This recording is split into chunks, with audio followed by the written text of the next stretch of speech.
Sorry, sir. I'm late. Let's start the presentation. दिया, ये तुम शादी के जोड़े में ऑफिस क्यों चली आई?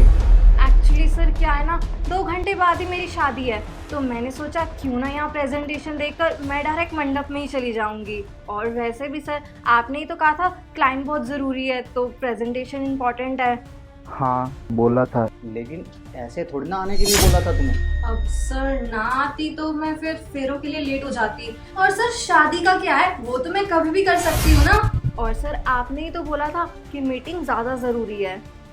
सर 15 को मेरी शादी है, तो उस दिन मेरा आना पॉसिबल नहीं हो पाएगा। आप प्लीज़ मुझे उस दिन की छुट्टी दे दीजिए। दिया, ट्राई टू अंडरस्टैंड, मैं तुम्हें छुट्टी नहीं दे सकता। तुम कैसे भी करके मैनेज करो। That's not my headache. और अगर तुम मैनेज नहीं कर सकती तो ये जॉब छोड़ दो। सर उस दिन मेरी शादी है, मैं आपको ऐसे कैसे जर्नल छुट्टी के लिए तो नहीं बोल रही हूँ। तो 2 घंटे निकाल लेना ना प्रेजेंटेशन के लिए। सर मैं अपनी शादी के बीच से कैसे आ पाऊंगी उस दिन, आप खुद ही सोचिए ना।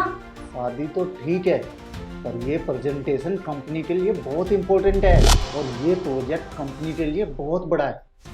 और तुम्हारे अलावा इस कंपनी में कोई नहीं है जिसे मैं ये काम सौंप सकूं, इसलिए तुम्हें ही आना होगा। वो तुम देखो कि तुम कैसे एडजस्ट करोगी। सर मेरी जिंदगी का इतना बड़ा दिन है, मैं कैसे मैनेज करूंगी, और मैं नहीं आ पाऊंगी अपनी शादी के बीच से। देखो दिया, अगर तुम्हें लाइफ में आगे बढ़ना है तो कुछ तो कंप्रोमाइज करने होंगे। अगर आज तुमने इस अपॉर्चुनिटी को मिस कर दिया तो कोई और ले लेगा इसे। फिर मत कहना दिया कि मुझे ये मौका नहीं दिया। शादी वादी तो होती रहेगी, लेकिन लाइफ में करियर भी तो बहुत ज़रूरी है। अब तुम देखो उस दिन प्रेजेंटेशन देने कैसे आओगी। सर मैं सुबह से शादी के फंक्शंस में बिजी थी, और फिर मैं पार्लर चली गई।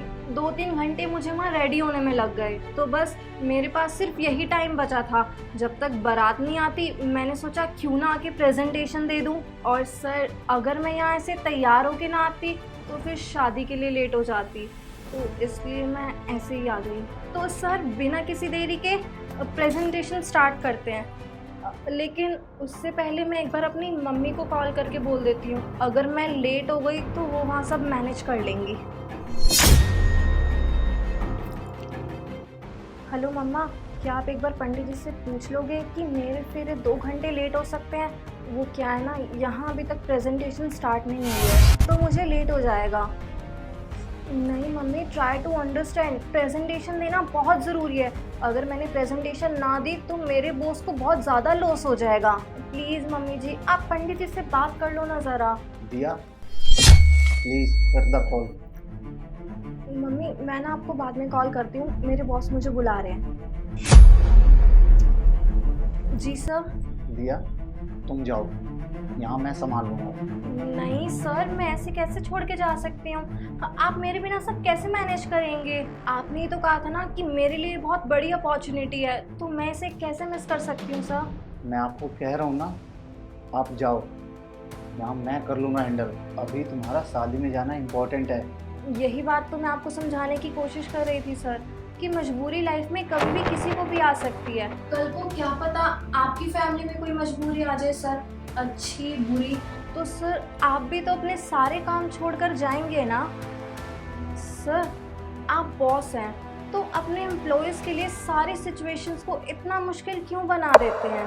सर आपकी भी तो बेटी है, कल को वो बड़ी होगी, पढ़ेगी, स्टडी कंप्लीट होने के बाद जॉब भी करेगी, और उसका बॉस कल को सेम सिचुएशन उसके सामने रख दे, या तो जॉब कर लो या फिर शादी, तो आपको भी तो बुरा लगेगा ना sir?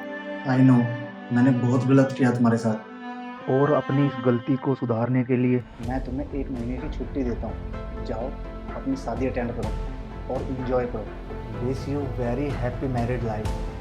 Thank you so much sir. Congratulations. Thank you Congratulations. So much sir.